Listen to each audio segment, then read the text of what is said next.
Welcome to our Krishna YouTube channel. যারা আমাদের এই চ্যানেলে নতুন তারা অবশ্যই চ্যানেলটিকে সাবস্ক্রাইব করে দাও আর অবশ্যই নোটিফিকেশনটি অন করে রেখে দাও, যাতে আমাদের ভিডিও ছাড়ার সঙ্গে সঙ্গে তোমাদের কাছে চলে যায়। দেখো, আজকে আমি তোমাদের সামনে নিয়ে আসছি আরআরবি এনটিপিসি 2019 সালের পরীক্ষায় আসা একটি পরিমিতি বৃত্তের এবং বৃত্তের অন্তর্গত একটা ত্রিভুজের। তো চলো আমরা বের করব।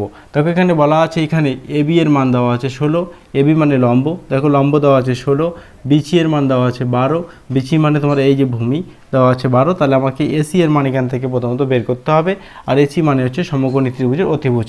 আমরা জানি 12, 16 এবং 20 হচ্ছে অতিভুজ। তাহলে আমরা যদি এসি এর মানটা বের করতে চাই, এসি এর যে মানটা আসবে সেটা হচ্ছে তোমার হচ্ছে 20। কীভাবে বের হলো একটু দেখিয়ে দিচ্ছি। লম্ব স্কোয়ার 16 স্কোয়ার প্লাস ভূমি স্কোয়ার 12 স্কোয়ার, এটাই হচ্ছে অতি স্কোয়ার। তাহলে 256 এবং 144কে যোগ করলে হবে 400, যোগ করলে কত হবে 400 হবে। তো 400কে যদি আমি রুট ওভার করে দিই তাহলে পেয়ে যাব আমরা 20। তাহলে আমরা অতিভুজ পেয়ে গেলাম 20।